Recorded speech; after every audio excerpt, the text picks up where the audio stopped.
প্রিয় বন্ধুরা, আজকে আমরা জানব আল্লাহ তাআলার এক ওলি ও তার এক বাদশা বন্ধুর গল্প, যিনি একটি সুন্দর মূর্তিকে বিয়ে করেছিলেন। এটি খুবই অদ্ভুত একটি ঘটনা। গল্পটি বোঝার জন্য ভিডিওটি শেষ পর্যন্ত দেখার অনুরোধ রইল। বহু দশক আগের কথা। সেই সময় ইয়ামিনে একজন মুসলিম বাদশাহ শাসন করতেন। তিনি ছিলেন অত্যন্ত ভালো মানুষ। তিনি আল্লাহ তাআলার ওলিদের অনেক ভালোবাসতেন। তার একজন নেককার ফকিরের সাথে বন্ধুত্ব হয়েছিল এবং সেই নেককার ফকির সবসময় বাদশার সাথেই থাকতেন। অর্থাৎ বাদশার যখনই কোনো প্রয়োজন হতো, সেই দরবেশ তখনই বাদশার দরবারে চলে আসেন। কিন্তু এত কিছুর পরেও সেই বাদশার একটি খারাপ অভ্যাসও ছিল। সেই বাদশাহ যখনই কোনো সুন্দরী নারীকে দেখত, কোনো না কোনো উপায়ে তাকে নিজের দরবারে নিয়ে আসতেন এবং বাদশাহ চাইতেন এই সুন্দরী নারীর সাথে বিবাহ বন্ধনে আবদ্ধ না হয়েই সারাটি জীবন কাটিয়ে দিতে। তার এই খারাপ অভ্যাস দেখে সেই নেককার ফকির বাদশাকে অনেকবার সাবধান করেছিলেন। ফকির বলতেন, আপনার কোনো নারীকে পছন্দ হলে তাকে বিয়ে করে নিন। ইসলামে বিয়ে করা অনেক ভালো একটি কাজ, কিন্তু ইসলামে জিনা করা অনেক বড় একটি গুনাহ। আপনি অবৈধভাবে আপনার জন্য নন মাহরাম নারীকে এনে যে কাজ করেন তা সত্যি অনেক বড় গুনাহ। বাদশাহ ফকিরের সব কথা শুনলেও এ কথাটি কিছুতেই মানতে চাইতো না। সে উল্টো বলতো, দেখো, আমি একজন বাদশাহ, তুমি আমার বন্ধু, এটাই তো তোমার অনেক বড় ভাগ্য। আর আমি একজন বাদশাহ হয়ে তোমার সব কথা শুনতে পারবো না। এই নেককার ফকির বাদশার এইসব কথা শুনে চুপ হয়ে যেত এবং সে ভাবত, বাদশাকে নেক উপদেশ দেওয়া একদম বোকামি। এর থেকে আমি বাদশার সাথেই থাকি। একদিন না একদিন বাদশাহ আমার কথার মর্ম ঠিকই বুঝতে পারবে। একদিন অনেক জোরে ঝড় তুফান শুরু হয়। এ ঝড়ে বাদশার বন্ধু সে নেককার ফকিরের ঘর উড়ে যায়। পরের দিন বাদশাহ সিপাহীরা এসে সেই ফকিরকে বলল, বাদশাহ আপনাকে তলব করেছেন। কিন্তু তখনই সেই নেককার ফকিরের স্ত্রী এসে বলে, তোমাকে বাদশার কাছে এখন যেতে হবে না। বাদশা কি তোমার খবর ঠিকমতো রাখেন? তিনি তোমাকে একটি মহল বানিয়ে দিচ্ছেন না কেন? বাদশার কাজে যাওয়ার আগে নিজের ঘর মেরামত করো। এই কথা শুনে নেককার ফকির অনেক কষ্ট পেল। সে বলল, দেখো, আমার বন্ধু আমাকে অনেক কিছুই দিতে চায়, কিন্তু আমি সেইগুলো নেই না। কিন্তু তাদের এই কথোপকথন সেখানে উপস্থিত সিপাহীরা শুনে ফেলে এবং তাদের মাঝে একজন বাদশার কাছে গিয়ে সমস্ত ঘটনা খুলে বলে। সিপাহী বাদশাকে বলেন, ফকিরের স্ত্রী বলেছে, আপনি ফকিরের বন্ধু হয়েও আজ পর্যন্ত তাকে একটি মহল বানিয়ে দেননি। এরপর একদিন বাদশা ফকিরকে বলে, আপনি আমার বন্ধু, আপনি শুধুমাত্র আমাকে একটিবার বলুন, আমি আপনাকে একটি মহল বানিয়ে দিব। আমার ঘরে যেই সমস্ত দামি আসবাবপত্র আছে, ঠিক সেই রকম দামি আসবাবপত্র আমি আপনার মহলে দিব। আমার মহলে যতজন চাকর রয়েছে, ততগুলো চাকর আমি আপনার সেবায় নিয়োগ করে দিব। এই কথা শুনে ফকির বলল, আমি আপনার সঙ্গে এই কারণে বন্ধুত্ব করিনি যে আমি বন্ধুত্বের সুযোগ নেব। আমার স্ত্রী রাগের মাথায় এইসব কথা বলেছিল। আমার যে ঘরটি ঝড়ে ভেঙে গিয়েছিল, আমি পুনরায় তা ঠিক করে ফেলেছি। আমার স্ত্রী আমার কথাগুলো পরে ঠিকই বুঝতে পেরেছে। এরপর দিন বাদশা ও ফকির দুজনে একসাথে শিকারে বের হয়। ফকির বরাবরের মতোই ঘোড়ার বদলে পায়ে হেঁটে চলতে থাকে এবং বাদশা ঘোড়ায় চেপে চলতে থাকে। চলতে চলতে বাদশার অনেক তৃষ্ণা পায়।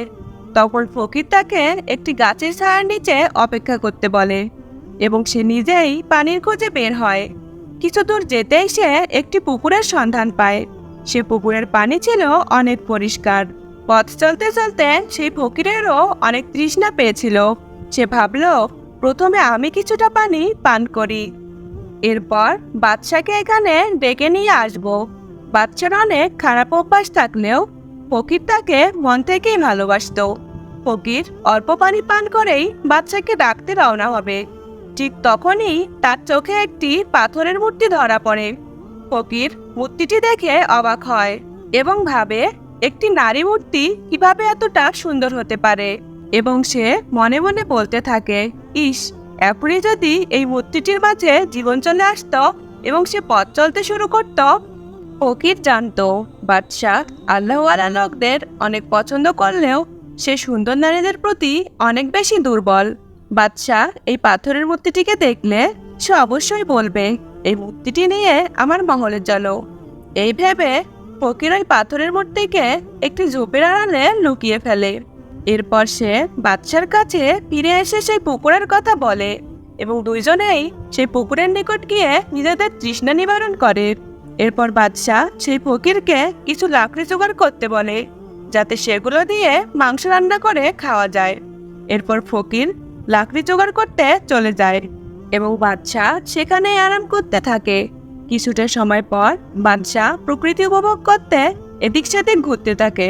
তখনই তার চোখ একটি ঝোপের আড়ালে যায়। বাদশার মনে হতে থাকে ঝোপের আড়ালে কিছু একটা আছে।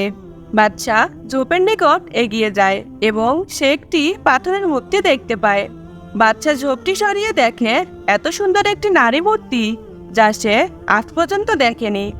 এই বাদশাহ শুরু থেকেই নারীদের প্রতি দুর্বল ছিলেন। বাদশাহ মূর্তিটিকে দেখতেই থাকে এবং সে কোনোভাবেই চোখ সরাতে পারছিল না। তখনই সেই ফকির লাকড়ি নিয়ে হাজির হয়। ফকিরকে দেখে বাদশাহ বলে, বন্ধু, আমি তোমাকে হুকুম দিচ্ছি, এই মূর্তিটি নিয়ে আমার মহলে চলো। তখন সেই ফকির বলল, এই মূর্তিটি নিয়ে আমরা এখান থেকে যেতে পারবো না। আমার মনে হয় কেউ কোনো খাস কাজে এই মূর্তিটি তৈরি করেছে এবং সেই ব্যক্তিরা এই মূর্তিটির পূজা করে, অর্থাৎ এই মূর্তি কোনো অমুসলিম তৈরি করেছে। হতে পারে এই মূর্তি তাদের কোনো দেবী।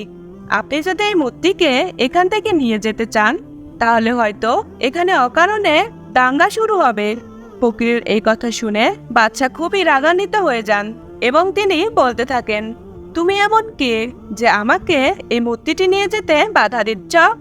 হোক এই মূর্তি কোনো অমুসলিমের, আমার এই মূর্তিকে পছন্দ হয়েছে। আমি এই রাজ্যের রাজা, আমি যা খুশি তাই করতে পারি। আমার এই মূর্তিকে পছন্দ হয়েছে, আমি এই মূর্তিকে আমার সঙ্গেই নিয়ে যাব। এরপর ফকির বাচ্চাকে অনেক বোঝানোর চেষ্টা করে এবং বলেন, হুজুর, মানুষ আপনাকে অনেক সম্মান করে। এই কাজ করলে তারা সবাই আপনার বিরোধিতা করবে। এই কাজটি আপনি করবেন না। আজ পর্যন্ত আপনি তো কারো ওপর জুলুম করেননি, কিন্তু আপনি আজ এই সামান্য মুহূর্তের জন্য আমার উপর আঙ্গুল তুলছেন। এতদিন বাদশাহ এবং ফকিরের বন্ধুত্বের মাঝে মহান আল্লাহ তাআলা ছিলেন, কিন্তু এই নারী মূর্তির কারণে তাদের মধ্যে বিভেদ সৃষ্টি হলো। সেই ফকির তো ছিল একজন আল্লাহওয়ালা ব্যক্তি, কিন্তু বাদশাহ এই মূর্তির জন্য দিওয়ানা হয়ে গিয়েছিল, তাই সে নিজের বন্ধুত্বকে কুরবানি দিচ্ছিল। এরপর বাদশাহ বলে, আজকের পর থেকে আমি তোমার মুখ দেখতে চাই না, তুমি এখান থেকে চলে যেতে পারো। আমি তোমাকে আমার সামনে আর দেখতে চাই না, তুমি আজকে আমার বিরোধিতা করছো। তখন ফকির বলল, বাদশাহ, আমি আপনার ভালোর জন্যই আপনার বিরোধিতা করছি। আপনি যদি এই মূর্তিকে এখান থেকে নিয়ে যান, তবে আমার মনে হচ্ছে আপনি কোনো না কোনো বিপদে পড়বেন। আপনি বুঝতে পারছেন না, কিন্তু আমি বুঝতে পারছি। মহান আল্লাহ তাআলা জানেন এবং তিনিই একমাত্র এই বিপদ থেকে আপনাকে উদ্ধার করতে পারেন। আপনি মহান আল্লাহ তাআলার কাছে দোয়া করুন যেন আপনাকে এই বিপদ থেকে উদ্ধার করে। তা না হলে আপনি অনেক বড় সমস্যায় পড়ে যাবেন এবং আপনি এখান থেকে বের হতে পারবেন না।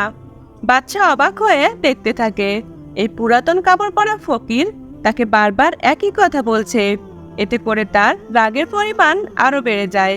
এবার বাদশার ক্রোধ চরম সীমায় উঠে যায় এবং সে সিপাহীদেরকে ডেকে আনে এবং সিপাহীদেরকে আদেশ করে, এই ফকিরকে এখান থেকে অনেক দূরে ফেলে দিয়ে এসো। সঙ্গে সঙ্গে বাদশা সিপাহীরা সেই ফকিরকে জঙ্গল থেকে দূরে সরিয়ে রেখে আসে। এরপর বাদশা আদেশ দেয়, সিপাহীরা, এই মূর্তিটিকে তুলে আমার মহলে নিয়ে চলো। আমি এই মূর্তিটিকে অনেক পছন্দ করেছি, এমন সুন্দর মূর্তি আমি আগে কখনো দেখিনি। সিপাহীরা এই কথা শুনে মূর্তিটিকে যে এই জমিন থেকে তুলতে গিয়েছে, ঠিক তখনই সেখানে প্রচন্ড ঝড়ের সৃষ্টি হলো। মাটি কাঁপতে শুরু করলো এবং সেখানে আযাব চলে আসলো। তারা সেই জমিনে অর্ধেক দাফন হয়ে গেল, কিন্তু তারা কেউ মারা যায়নি।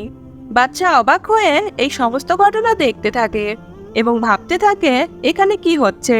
আচমকা সেই বাচ্চার সামনে একটি বদকার চেহারার লোক এসে হাজির হয়। বাদশাহ সেই জমিনে অর্ধেক গেড়ে থাকা অবস্থায় সেই লোকটিকে জিজ্ঞাসা করে, তুমি কে? জবাবে সে বদকার লোকটি বলে, আমি একজন জাদুকর। তুমি আমার মূর্তির গায়ে হাত দিয়ে অনেক বড় ভুল করেছ। এখন তোমার সঙ্গে যা হবে তা তুমি কল্পনাও করতে পারবে না। আমি এখন তোমাকে বলি দেব। তখন বাদশাহ বলল, তোমার সাহস হলো কিভাবে আমার সাথে এমনভাবে কথা বলার? তুমি জানো না আমি কত শক্তিশালী একজন বাদশাহ। এবার জাদুকর বলে, তুমি যদি শক্তিশালী হতে তবে তুমি জমিনের মাঝে এমনভাবে দাফন হয়ে যেতে না। তুমি আমার খোদার গায়ে হাত লাগিয়ে অনেক বড় ভুল করেছো। তুমি তোমার নাপাক হাত আমার খোদার উপর দিয়েছো। তুমি আমার খোদাকে তোমার মহলে নিয়ে যেতে চেয়েছিলে। তুমি এ কাজ করে কি প্রমাণ করতে চেয়েছিলে? তুমি মুসলিম হয়ে যা খুশি তাই করতে পারবে? বাদশাহ বলল, আমি এই মূর্তিকে অনেক পছন্দ করেছি এবং আমি চেয়েছি এই মূর্তিটি আমার ঘরেই থাকুক। তখন জাদুকর বলল, এই মূর্তি আমার দেবী, আর আজকে আমি তোমাদের সবাইকে আমার দেবীর সামনে বলি দেব। তখন বাদশাহ বিপদ টের পেল এবং সে খুব পেরেশান হলো এবং ভাবতে থাকলো, আমার বন্ধু ঠিকই বলেছিল, আমি অনেক বড় একটি বিপদে পড়েছি। হে মহান আল্লাহ তাআলা, আপনি আমাকে ক্ষমা করে দিন। একটি সামান্য নারী মূর্তির ফিতনায় পড়ে আমি আমার দরবেশ বন্ধুকে চোখের সামনে থেকে দূর করে দিয়েছি, আর এখন তো ইচ্ছা করলেও সে আমার কাছে ফিরে আসতে পারবে না। বাদশাহ আরো দোয়া করতে থাকে, হে মহান আল্লাহ তাআলা, আপনি আমাকে সাহায্য করুন। আমি পথভ্রষ্ট হয়ে গিয়েছিলাম। এই জাদুকর এখন আমাদের গলা কাটবে। এই হিন্দু জাদুকর এখন এই মূর্তির সামনে আমাদের বলি দেবে। হে আল্লাহ, আমরা এমন নির্মম মৃত্যু চাই না। হে আল্লাহ, আপনি আমাদের ক্ষমা করে দিন। এরপর থেকে আমি আর কোনো নারীর দিকেই বদনজর দিব না। আমার বন্ধু আমাকে অনেকবারই বুঝিয়েছে, আজও সে আমাকে বোঝাতে চেয়েছে। আমি যেন এই মূর্তিকে ছুঁয়ে না দেখি। হে আল্লাহ, আমাদের একটিবার সাহায্য করুন। যখন বাদশাহ এমন দোয়া করছিল তখন তার মনে হলো তার কানে একটি আওয়াজ আসছে। তখন সে পিছনে ফিরল। তখন সে দেখতে পেল তার বন্ধু, সে নেককার আল্লাহওয়ালা ব্যক্তি সেখানে দাঁড়িয়ে আছে। তখন বাদশাহ বলল, বন্ধু তুমি এসেছো? জবাবে ফকির বলল, হ্যাঁ বাদশাহ, আমি আপনাকে ফেলে কিভাবে চলে যাই? আমি জানতাম আপনি অবশ্যই কোনো না কোনো বিপদে পড়বেন। আমি এসে গেছি এবং আল্লাহ তাআলার রহমতে আমরা অবশ্যই সফল হব। এরপর সেই হিন্দু জাদুকর ফকিরের কাছে এসে বলে, তুমি কি বলছো? তুমি আমার থেকে বড় হতে পারো না। জবাবে সেই ফকির বলে, আমি যাকে মানি তিনি সবার থেকে বড়। তিনি আমাদের রব, তিনি সমস্ত ক্ষমতার মালিক। তুমি যার ইবাদত করো সে হলো তোমার হাতে বানানো একটি সামান্য মূর্তি এবং তুমি এই মূর্তির পূজা করো, এই মূর্তির সামনে সিজদা করো। কিন্তু এই মূর্তি নিজে চলতে পারে না, কিন্তু আমাদের রবকে কখনো কোনো নিদ্রা স্পর্শ করতে পারে না। তিনি সব ক্ষমতার অধিকারী, তিনি জীবনদাতা, তিনি মৃত্যুদাতা। এই সমস্ত কথা শুনে সেই হিন্দু জাদুকর অনেক রাগান্বিত হলো এবং বলল, এবার আমি তোমার উপর সেই মন্ত্র পড়ব, যে মন্ত্রের শক্তিতে তুমি জ্বলে পুড়ে ছারখার হয়ে যাবে। এরপর আমি তোমার এই বাচ্চাকেও মেরে ফেলবো। যখন সে হিন্দু জাদুকর মন্ত্র পড়তে শুরু করলো তখন সে ফকির মনে মনে আল্লাহর কাছে দোয়া করতে শুরু করলো, ইয়া মহান আল্লাহ তাআলা, এই ব্যক্তি আপনাকে মিথ্যা সাব্যস্ত করতে চায়। সে আপনাকে ছেড়ে এই মূর্তির পূজা করে, আপনাকে ব্যতীত এই মূর্তির সিজদা করে। সে আপনার সৃষ্ট মানুষকে এই মূর্তির সামনে কেটে হত্যা করতে চায়। হে আল্লাহ, আপনি এই জাদুকরকে দেখিয়ে দিন। আমরা যার ইবাদত করি সেই সবার বড়, তার সামনে সবাই তুচ্ছ। দরবেশ যখন এই দোয়া করছিল ঠিক তখনই মহান আল্লাহ তাআলা সেই মূর্তির মাঝে প্রাণ দেন। সেই মূর্তি চলতে পারত না, কথা বলতে পারত না। আল্লাহর হুকুমে সে জিন্দা মানুষে পরিণত হয়ে গেল এবং জিন্দা হয়েই সে জাদুকরকে বলল, তুমি আমার ইবাদত করো, আমার পূজা করো, কিন্তু আমাকে বলো আজ পর্যন্ত আমি তোমাকে কি দিয়েছি? তুমি অযথা নিরীহ মানুষকে আমার সামনে হত্যা করবে। কিন্তু জাদুকর অবাক হয়ে সেই পাথরের মূর্তিকে দেখছিল। এই মূর্তি কিভাবে জিন্দা হয়ে গেল, সে কিভাবে কথা বলছে।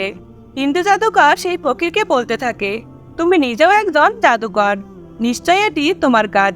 জবাবে সেই দরবেশ বলল, এটি আমার কেরামতি নয়, এটি আমার রবের কেরামতি। তিনি আমাদের সৃষ্টিকর্তা, এরপর ফকির বলে, তুমি এবার মেনে নাও, আল্লাহ তাআলা এক ও অদ্বিতীয়, তার কোনো শরিক নেই। তখন জাদুকর বলল, আমি মানছি এবং তোমার আল্লাহর উপর ঈমান আনছি এবং আমি মুসলিম হচ্ছি। এরপর সে মূর্তি বাদশাকে বলে, আপনি সবসময় বেগানা নারীদের ওপর নজর দিয়েছেন, গুনাহ করেছেন। আপনি যদি সত্যি আমাকে পছন্দ করে থাকেন এবং আমাকে সারা জীবন আপনার কাছে রাখতে চান, তবে আমাকে বিয়ে করতে হবে। বাদশা বলল, আমি তোমাকে বিয়ে করব। এরপর বাদশা তাকে নিয়ে মহলে চলে গেল এবং বিয়ে করে নিল।